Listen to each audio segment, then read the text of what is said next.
Right.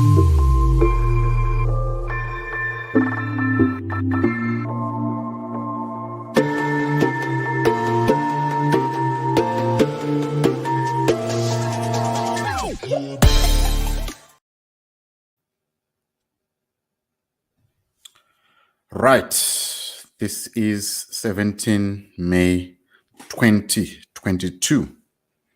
All right. So today we are just looking at quick one about what is happening in our markets today. So a lot of you have been hearing like since Saturday last week when the announcement came in that stopped banks from borrowing, and that made the prices to spiral out of control, and companies like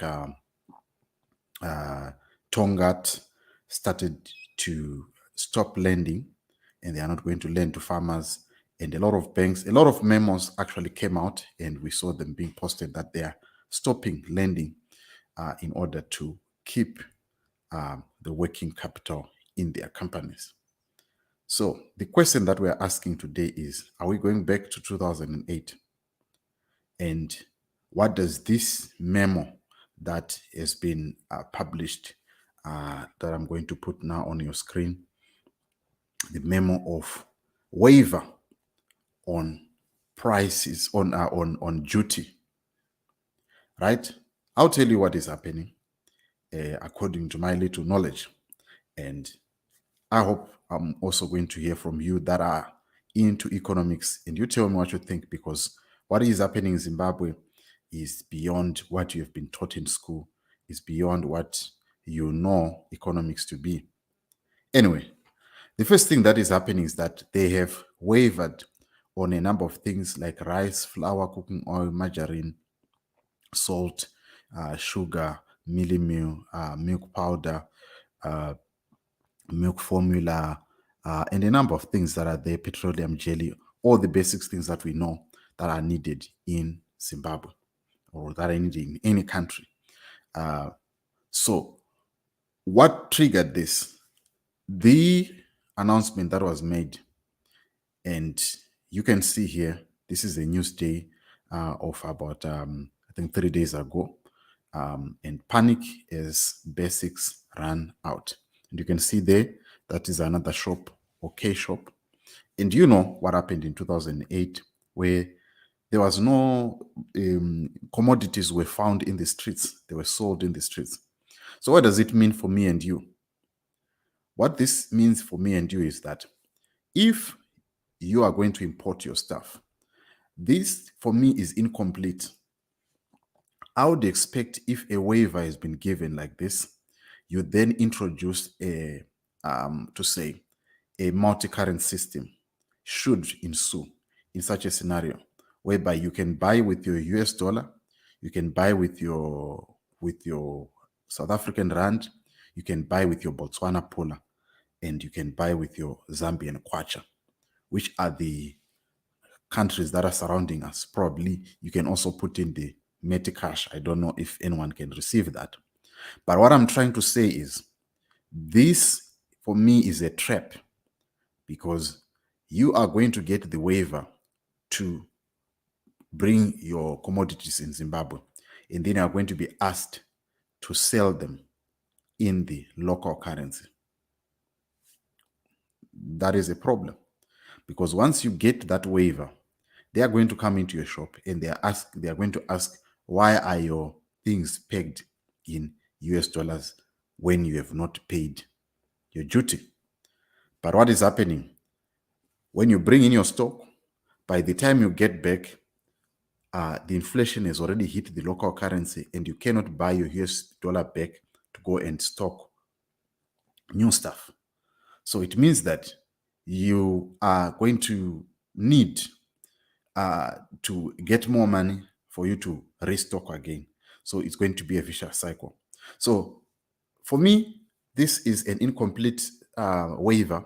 It needs to be followed by a basket of currencies, so that if I go and stock in Botswana, if I stock my stuff in Botswana with Botswana pula, I can come into my shop and peg my stuff in Botswana Pula or in South African rands or in US dollar, and I can still get my profit back and go and restock.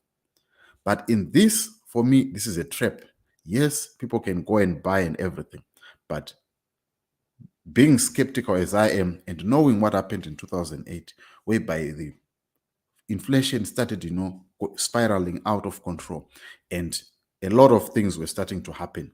So I think that if they really want to instill confidence in people that want to order basic commodities that are now in short supply, they need to instill that confidence by introducing a bucket of currencies to say all these currencies must start to work, and you can trade this in any currency of your choice.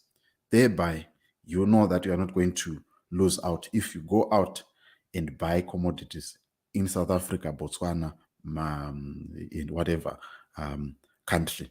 You can go and stock your things. But anyway, I'm not an expert in this, but I'm just giving my streetwise idea to say this for me is incomplete. If you're an economist and you know what we've been through in 2008, tell me what you think about this. Because for me, I feel like we are headed towards that.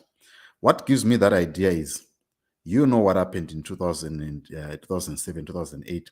We started seeing all these changes, this removal of zeros, and the money was, was spiraling out of control. The inflation was it could not be fathomed by any human being. But then what then happened was they managed to raise money in for the elections of 2008.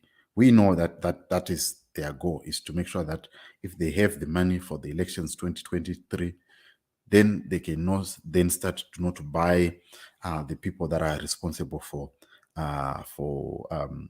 doing their electioneering campaign and everything. So I would love to hear from you. What do you think this? Is this a yay or a nay for you as an individual who has seen 2008 coming and going, and now what you're seeing? Are we going back to 2008? And does this instill any more confidence in you?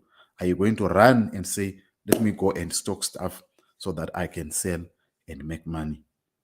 What is your choice? Anyway, champions are made in crisis.